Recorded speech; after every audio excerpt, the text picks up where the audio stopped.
Loans, mortgage loans, business loans సులభంగా government private banks నుండి ఇప్పించబడును. గత వారం 10 రోజులుగా తిరుమల తిరుపతి దేవస్థానంకి సంబంధించి ప్రసాదాల తయారీలో జరిగిన వాడిన కల్తీ నెయ్యి గురించి లాస్ట్ వారం 10 రోజులుగా రాష్ట్రం మొత్తం ఒక రకమైన భయాందోళన ఒక ఎత్తైతే వెంకటేశ్వర స్వామికి అపచారం జరిగింది అని ప్రతి గుళ్ళలోనికి కూడా వెళ్ళి పూజలు చేసే పరిస్థితి కూడా మనందరం చూసాం.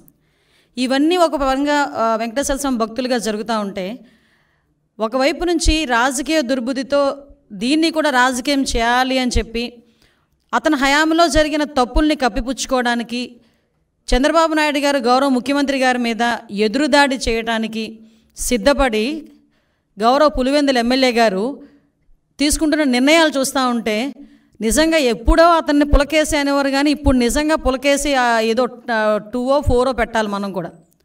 ఎందుకు ఈ మాట చెప్తున్నానంటే, ఇదే జగన్మోహన్ రెడ్డి కల్తీ నెయ్యి వాడారు అని చెప్పి చంద్రబాబు నాయుడు గారు గౌరవ ముఖ్యమంత్రి గారు చెప్పిన తర్వాత బయటకు వచ్చి చంద్రబాబు నాయుడు గారి మీద ఎదురుదాడి చేయటం కూడా మనం చూసాం. తర్వాత వీళ్ళ తాలూకా వెనకత బ్యాచ్ ఉంటుంది కదా, ఒక భజన బృందం ఉంటుంది కదా, భజన బృందం బయటకు వచ్చి లేదు జగన్మోహన్ రెడ్డి గారు మెట్లు ఎక్కి వస్తారు తిరుమల తిరుపతి దర్శనానికి అని మాట్లాడారు. అది కట్ చేస్తే కాదు, నా కాలినడకని కాదు, దర్శనానికి వస్తారు అన్నారు. ఇదంతా జరుగుతుంది. ఓకే, దర్శనానికి వస్తే రప్పించుదాము, కూర్చోబెట్టి అన్ని గౌరవ మర్యాదలు ఇచ్చి డిక్లరేషన్ మీద సంతకం పెట్టించుకొని అతన్ని తీసుకెళ్ళి దర్శనానికి పంపిద్దామని చెప్పి ఆలయ అధికారుల దగ్గర నుంచి భద్రత దృష్ట్యా పోలీస్ డిపార్ట్మెంట్ వాళ్ళు అందరూ కూడా అతను రాటుకని ఆహ్వానించారు. ఆల్ ఆఫ్ సడన్ అతనికి ఇష్టం లేకనో లేకపోతే ఇంట్లోంచి బయటికి తల్లి చెల్లికి పట్టిన గతి పడతాదని భయం వేసో తెలియదు, కానీ ఆటోమేటిక్గా లాస్ట్ మినిట్లో అయితే నేను వెళ్ళట్లేదు అని చెప్తూ కుంటి సాకులు చెప్పే పరిస్థితి వచ్చింది. ఏంటా కుంటి సాకులు అంటే, డైరెక్ట్గా బయటకు వచ్చి మాకు నోటీసులు ఇచ్చారు అన్నారు. అరే, పోలీస్ యాక్ట్ సెక్షన్ 30 అన్నది ఈరోజు చంద్రబాబు నాయుడు గారు తీసుకొచ్చింది కాదు. నీకులాగా జీవో నెంబర్ 1 ఇచ్చి సభలు అది ఆపుదామని చెప్పి లోకేష్ గారు పాదయాత్ర చేసినప్పుడు వచ్చిన జీవోలు కాదు ఇవి. పోలీస్ యాక్ట్ సెక్షన్ 30 అన్నది ఎప్పుడైనా శాంతి భద్రతలకు విఘాతాలు కలుగుతాయి అనుకునేటప్పుడు డిపార్ట్మెంట్ వాళ్ళు రెగ్యులర్గా ఇచ్చే నోటీస్ అది. ఆ నోటీస్లో చాలా క్లియర్గా వైఎస్ జగన్మోహన్ రెడ్డి గారు ఆంధ్రప్రదేశ్ మాజీ ముఖ్యమంత్రి 27/9/24, 28/9/24 తేదీల్లో తిరుపతి తిరుమల పర్యటించనున్నారని ప్రభుత్వ అధికారిక సమాచారం ద్వారా తెలిసినది.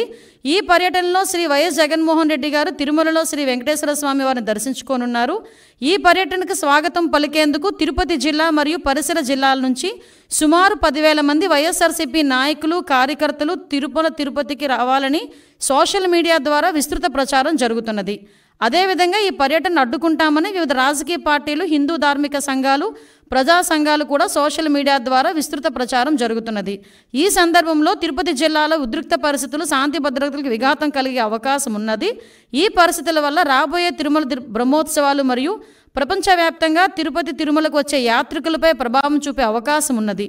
అదేవిధంగా గౌరవ తిరుపతి జిల్లా సూపరింటెండెంట్ ఆఫ్ పోలీస్ వారు తిరుపతి జిల్లాలో సెక్షన్ 30 పోలీస్ యాక్ట్ను అమలు చేసి ఉన్నారు. కావున తిరుపతి జిల్లాలో ఎటువంటి ర్యాలీలు, సభలు, సమావేశాలు, భారీ జనసమూహాలు ముందస్తు అనుమతి లేకుండా జరుపుటకు నిషేధించబడినది.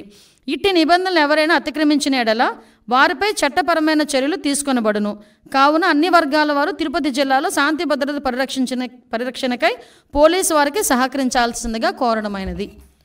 ఇది నోటీస్. దీన్ని నిన్న కావాలని 10 సార్లు చూపించి ఇందులో అతనికేదో నోటీసులు ఇచ్చామని చెప్పి మాట్లాడి ప్రజలకి ఒక రాంగ్ పర్సెప్షన్ క్రియేట్ చేయడానికని చాలా విశ్వ ప్రయత్నాలు చేశాడు జగన్మోహన్ రెడ్డి.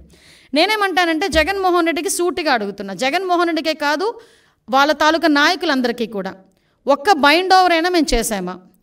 ఒక్క నాయకుడినైనా హౌస్ అరెస్ట్ చేసామా? ఒక్క నాయకుడినైనా ప్రివెంటివ్ అరెస్ట్ చేసామా? ఒక్క నాయకుడి ఇంటి దగ్గర పోలీస్ పహారా ఏమైనా ఉందా? కనీసం ఎక్కడైనా మీకు ఆయన ఎయిర్పోర్ట్లో నుంచి దిగిన తర్వాత మళ్ళీ అక్కడికి వెళ్ళినంత వరకు కూడా అతనికి భద్రత నిమిత్తం ఉండే పోలీసులు తప్పించి పోలీసులు భారీగా మోహరించిన పరిస్థితులు ఏమైనా ఉన్నాయా? అంటే చాలా క్లియర్గా ఎందుకు మేము ఆ నోటీసులు కూడా ఇవ్వాల్సి వచ్చింది అంటే, కేవలం అక్కడ బ్రహ్మోత్సవాలు జరుగుతున్నాయి. ఈ కల్తీ నెయ్యి మీద సిట్ కూడా ఏర్పాటు చేయడం అయింది. ఒక పక్క నుంచి జగన్మోహన్ రెడ్డి మీద ఉన్న కోపంతో కొన్ని మంది ధార్మిక సంఘాలు కూడా కొన్ని సోషల్ మీడియాలో మొత్తం కొంతమంది మెసేజ్లు ఫార్వర్డ్ చేసుకున్నారు. At the same time YSRCP నాయకులు కూడా భారీగా జన సమీకరణ చేయడానికి వాళ్ళు సోషల్ మీడియాలో మెసేజ్లు ఫార్వర్డ్ చేసుకున్నారు.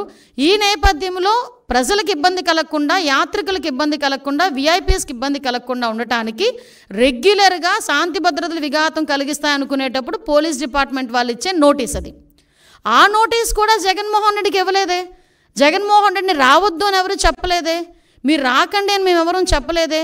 వస్తే మిమ్మల్ని అరెస్ట్ చేస్తామని చెప్పలేదే. ఏ రోజు చంద్రబాబు నాయుడు గారిని ఎయిర్పోర్ట్లోనే ఆపేసినట్టుగా మేము ఎప్పుడు ఆపడానికి మేము ప్రయత్నం చేయలేదే. నిజంగా జగన్మోహన్ రెడ్డి గారిని ఆపాలనుకుంటే ఆయన ఇంత ధైర్యంగా ఈ సెంట్రల్ జైలు విజిట్లు చేసేవాడు ఆయన? ఎంతమంది సెంట్రల్ జైల్లో ఉంటే విజిట్లు చేశాడు ఆయన? మేము ఎప్పుడైనా ఆపామా? అంటే విషయం ఏంటంటే, మేము ప్రజాస్వామ్యబద్ధంగా ముందుకెళ్తున్నప్పుడు మా మీద బురద చల్లటానికి పోలీస్ నోటీసులు నాకు ఇచ్చారు అని చెప్పి నిన్న అతనికి వెళ్ళడానికి, ఫస్ట్ ఆఫ్ ఆల్ అతనికి వెళ్ళడానికి ఇష్టం లేదు తిరుమల తిరుపతి దేవస్థానానికి. దట్టు డిక్లరేషన్ ఇచ్చేయడానికి అసలు ఇష్టం లేదు. మళ్ళీ నేను నొక్కి పెడుతున్నా, డిక్లరేషన్ వన్స్ ఇచ్చి కనుక ఆయన టెంపుల్లోకి వెళ్తే వాళ్ళ ఇంట్లో తల్లికి చెల్లికి బట్టిన గతి అతనికి పడతాదేమో అన్న ఉద్దేశంతో అతను వెళ్ళడం మానేశాడు. ఆ మర్మం ఏంటో మీరే గ్రహించండి. సుమన్ టీవీలో మీ పర్సనల్ అండ్ బిజినెస్ ప్రమోషన్స్ కోసం కింది నెంబర్కి కాంటాక్ట్ చేయండి.